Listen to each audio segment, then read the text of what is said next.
Are you a pet entrepreneur and or pet marketing professional?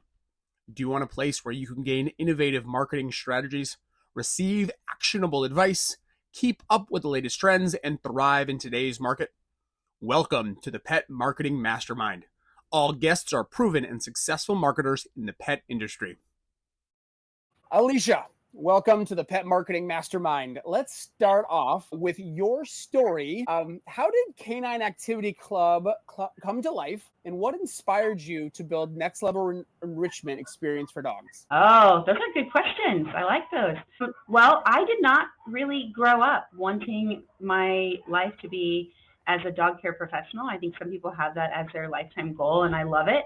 But I was doing lots of other things, and I just enjoyed dogs. My mom was a dog trainer, and we grew up in this really dog-centric world. But it wasn't until like my mid-30s, when I was already showing dogs and doing some dog sports, that I decided that the next business I wanted to do was dog-related. And usually, like a lot of businesses, it came out of me not having a place to take my own dogs that I really loved in town. So I was like, there's got to be a better way to do this. And right at the same time, a big facility was for sale in town.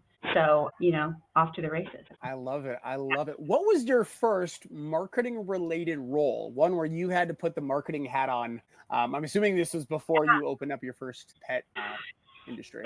Yeah, I did some sales and marketing type stuff before. Actually, my very first role in sales and marketing was with the family business. My mom and dad owned a home improvement type business. We sold windows and doors. At one point, I was doing and building solar systems on houses, like designing solar systems. And I think I was about 15. We did the home show every year, twice a year, and I helped my dad work at the home show. I'm actually lying. One step backwards, even before that, when I was 12, I got a job with our family friend, and she had a natural foods route, and so she needed help at trade shows. And so I actually went and worked trade shows with her as a pretty young girl, just answering questions about natural lipstick and different things, and getting really comfortable with talking to people about, why whatever we had was better than something else, or what made us tick. So I think the trade shows as a teenager were probably my first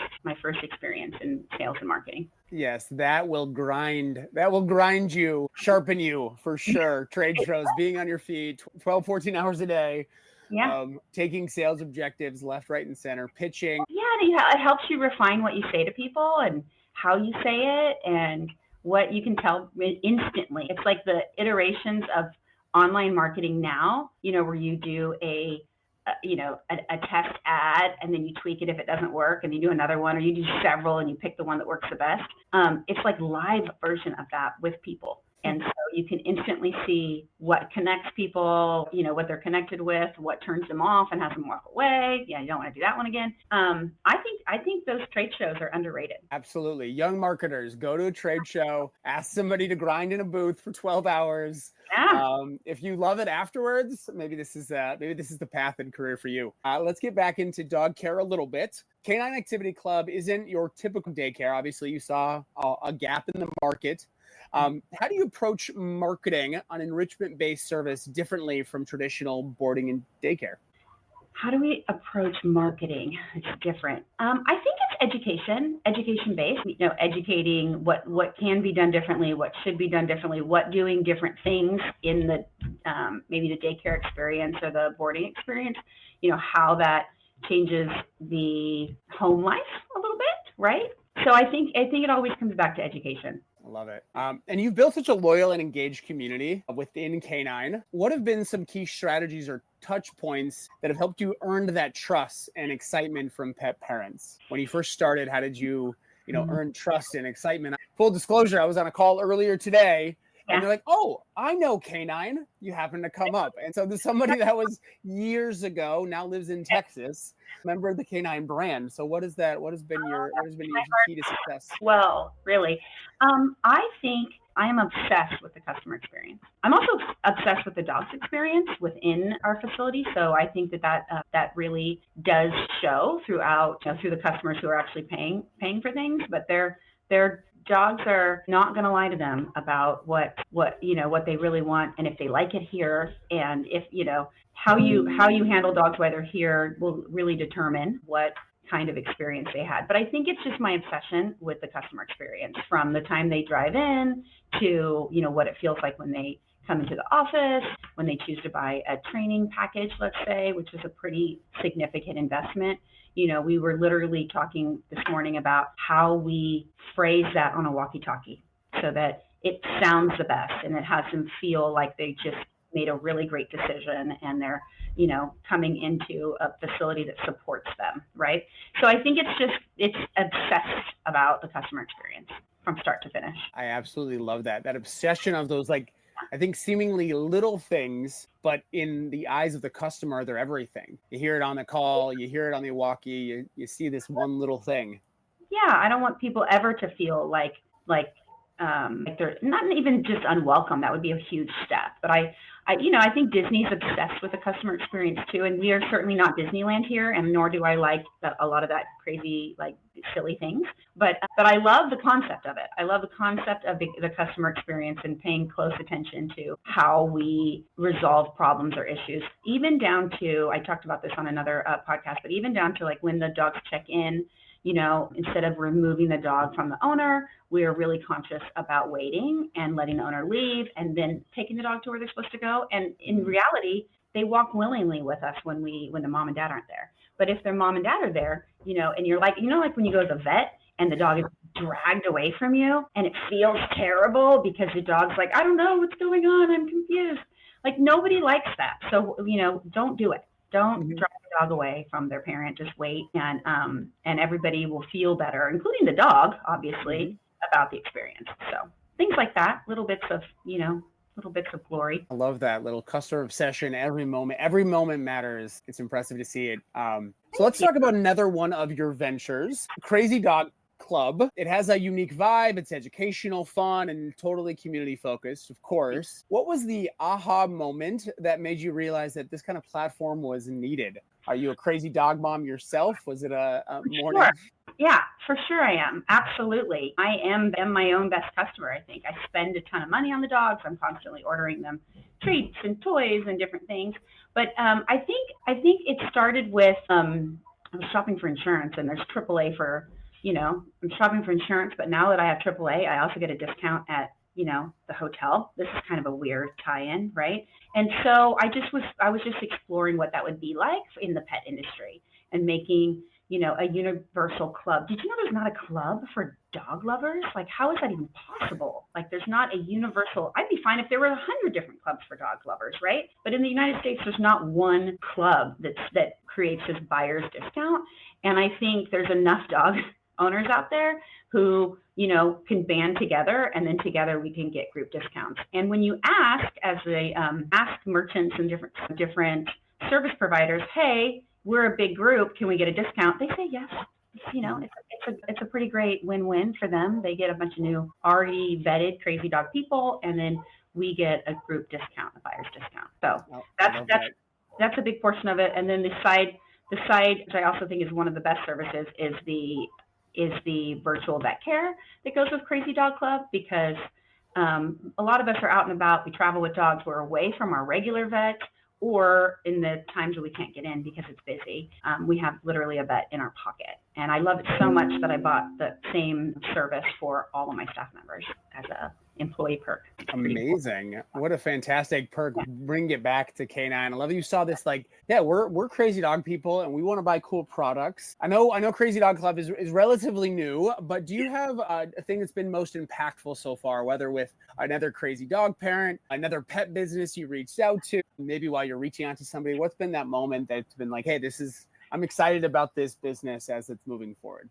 I think just in the actively using it, when you open when you go from concept to business is a really big jump. And then when you go from, okay, here's a business, and you have users who are saying, actually, this is great. I was camping, and this is a true story. I was camping and I thought I was gonna have to take my dog to the emergency vet. I'm in another state. I didn't know where to go. And instead I made a phone call because my phone cell service worked. And I had a vet appointment in 15 minutes. I talked to a vet via FaceTime, and they walked me through a couple things, asked a bunch of questions, and the dog didn't need an in-house appointment. They sent a prescription to the local Sam's Club, I think, or something like that. And it was just so smooth that they were bragging about it. And then you just feel like, okay, I've done something. I've created a business. I've done something that is useful. Because a business that isn't useful, it's not, what's the point?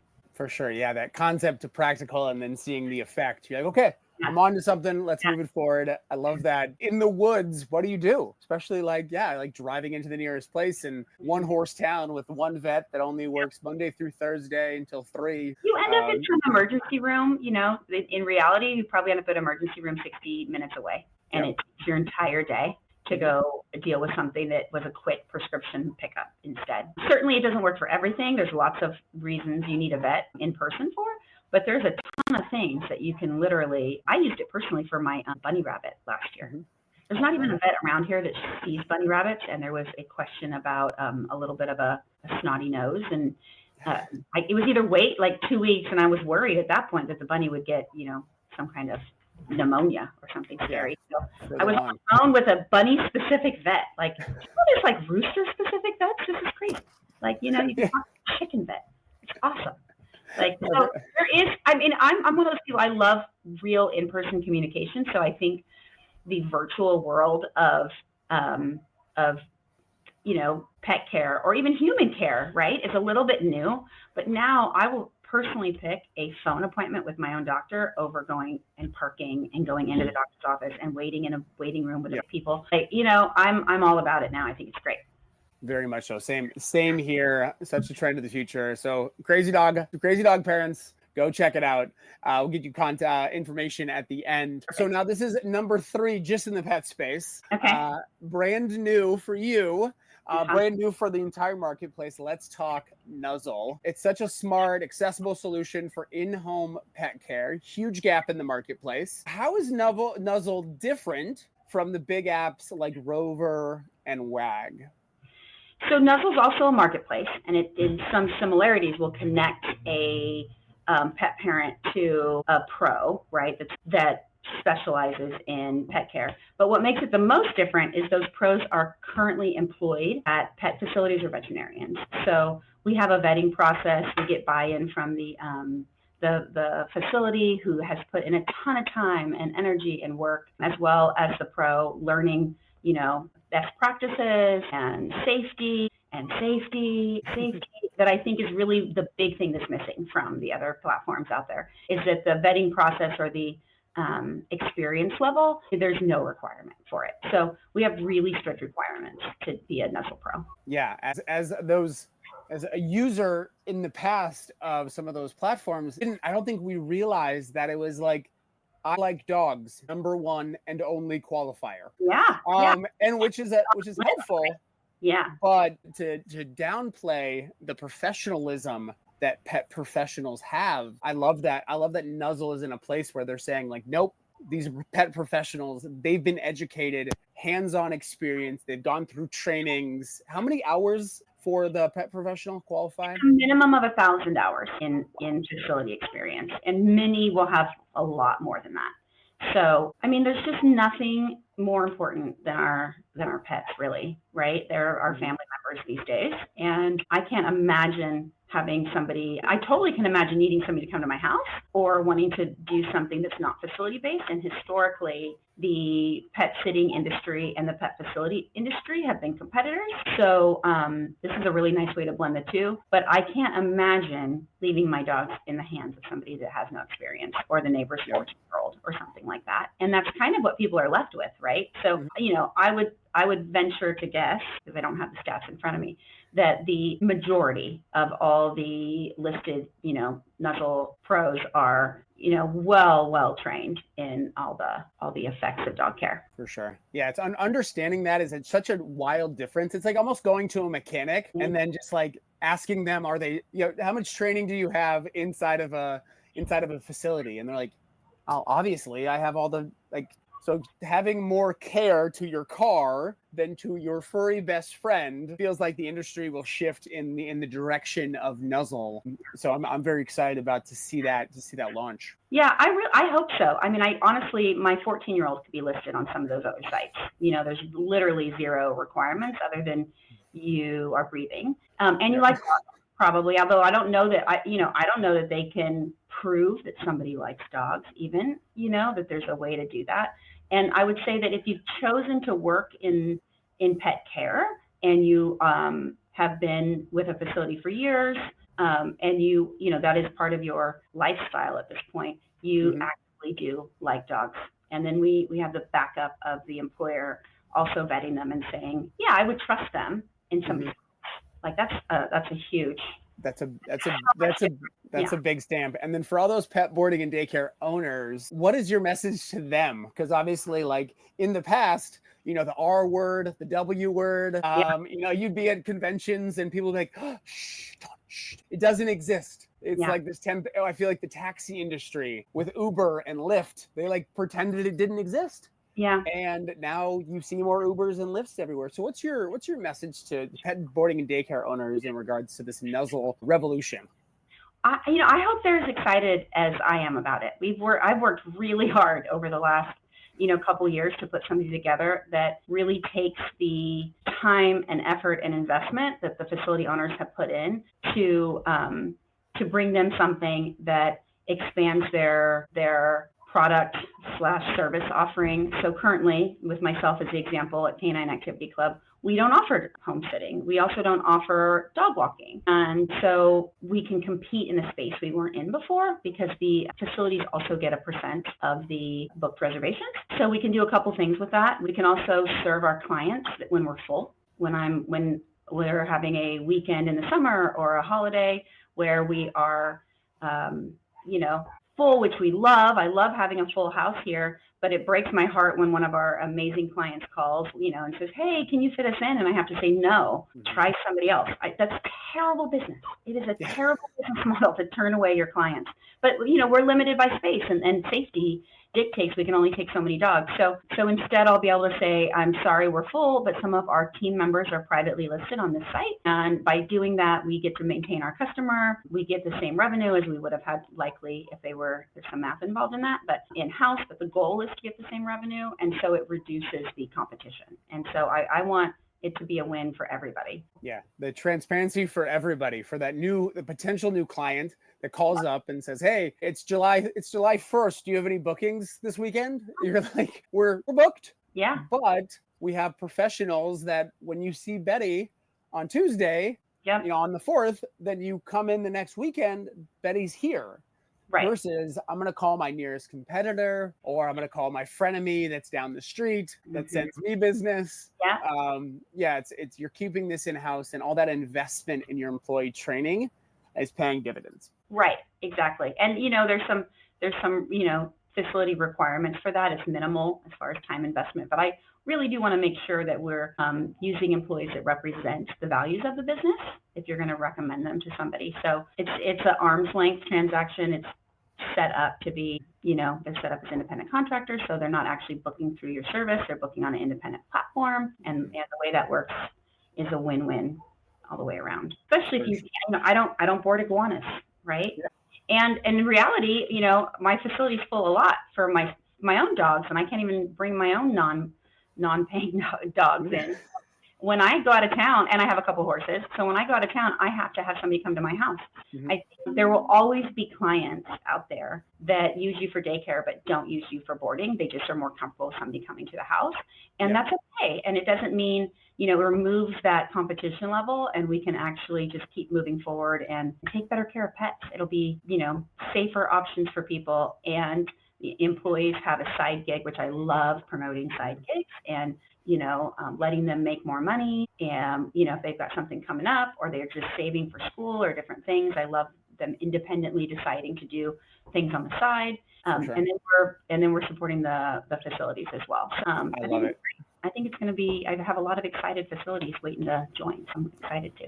Excellent. Yeah. Full transparency. Because I think that side hustle industry is you'd rather that be right when you can control it and understand it. So it's absolutely fantastic. We're excited to see and hear more of that. So you have at least 3 dog brands. In the next 6 months, it might be 4 or 5, but 3 dog brands today, plus some additional businesses. You've obviously created strong identities with loyal followings with all of those businesses. How do you maintain clarity and consistency while managing multiple businesses? Clarity and consistency. That is a good question. I think I have good help. You know, I have people who are better at marketing than I am that transform my vision into something that the customer sees, right? So we certainly have brand layouts and colors and certain things we use, but I think it's really just people better at it than I am that do it.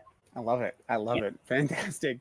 I can't do it, that's for sure. I mean, I've got a lot of ideas, and that's the fun part for me. So the execution, I defer help with for sure. I love it. It's a necessary understanding. What marketing channel or marketing campaign in recent have you been most proud of? Whether it's a social campaign, an in-house event, something totally creative, cross-promotion marketing event? Most proud of. I honestly, the tried and true, the longest running, we're doing a new enrichment program right now. Enrichment's all the rage, and I love that. And it's great, and it would be sexier to talk about. But my most favorite marketing campaign is actually our puppy social. We do a free puppy social every Saturday morning, and it is a consistent funnel for us. And we're helping puppies, and we're educating pet parents, and it doesn't feel like a sales funnel, but it is a sales funnel, and it works really well. Puppy social. Sign me up. That sounds amazing. And puppies playing together, first of all.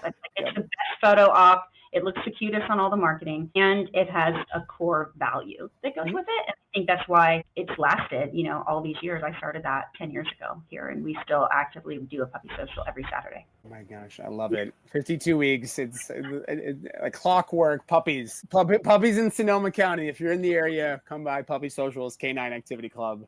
Lots of good stuff, lots of tips and tricks and training help, and you become and then we become a known resource for them, right? It might not be right away. They might not need us for a while, but at some point, when they need help, they'll circle back, and that feels really good. That is awesome. Imagine there's a ton of stories we can share of that. So you've always been a forward thinker in the pet space. What platforms, trends, or tools are you most excited about right now when it comes to reaching your audience? Platform or tools? Well, this is probably a better question for the marketing team. I love some of the CRM for our customer relationship manager. The CRM for our training department's really great, and I'm excited to see more software incorporate that. Other industries are way ahead of us, but now the pet space is actually catching up with that. It makes it so easy to be able to do automatic emails and follow up, and then it transfers into some reporting, and the reporting has been really lacking. And so we're investing heavily this year in reports and being able to really dial in where our customers come from and what keeps them coming back. And so that's probably what I'm most excited about this year is reports. I know it's a big dorky thing. I'm so excited to get my hands on some reports this year. But so much of the pet space, and I think historically was kind of, and how I did it was a gut feel, right? It seems to be working, but we didn't really have a lot of data behind what was working and what wasn't working, or even exactly how much business comes from the puppy social, right? Long term, how valuable is this one thing we're doing? So I think historically people go into the pet industry, majority, and you go into a couple different reasons, and they like pets, and then they learn business, right?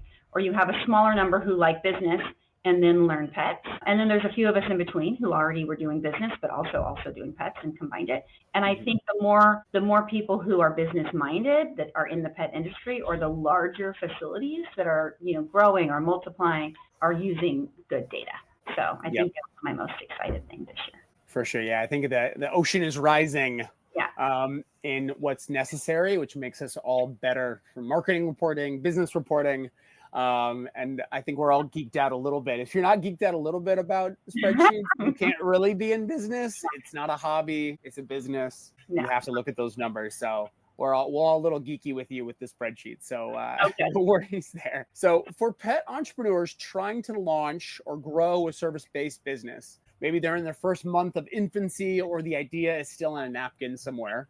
What's one piece of advice you'd offer, especially when it comes to creating that ultimate customer experience? I mean, I think if it's on a napkin or it's in your head or I think you should just do it. Like, I think you should do it. And then I think just like any other new product out there, you should test it and make changes quickly if needed. I have mentored a couple smaller businesses and we kind of dissect some of the things that they're doing and things that could be done differently.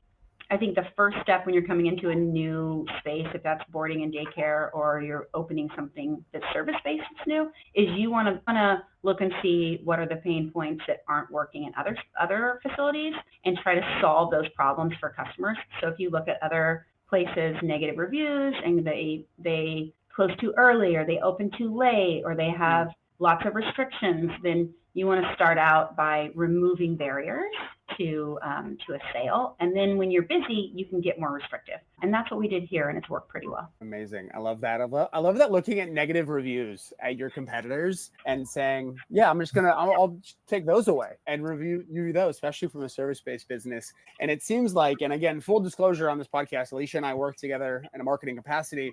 What I've really noticed with you is you take a customer eye view at everything. Is like, what's the customer going to experience? It's almost like you're like, put myself in their shoes and then like, nope, I don't know anything about what's happening, even though you know everything, which I think is one of your business superpowers that I've experienced on this side. So this has been a fantastic conversation as always, but I love going this long format to learn about all the things in your business and marketing background. So where can people learn more about Canine Activity Club, Crazy Dog Club, Nuzzle, and follow all the exciting updates? Wow, that's all the good things. So Canine Activity Club is online at canineactivityclub.com, and that's letter K number 9. Nuzzle is nuzzle.pro, and you'll find all kinds of good information there. And you can sign up to be kind of an early adopter if you're interested in having Nuzzle come to your area, if you're a facility, or even if you're a client and you really want your local facilities to join, you can fill out a form and we will follow up on that as we grow, quickly across the United States. And then Crazy Dog Club is crazysavingsclub.com. And then everybody has a Instagram account and a Facebook account. You can follow us on socials too. Excellent. Alicia, as always, thank you so much. Thank you guys for listening and watching the Pet Marketing Mastermind. Make sure to subscribe for weekly podcasts about the pet industry and the pet marketing space. Thank you all so much. Thank you for having me.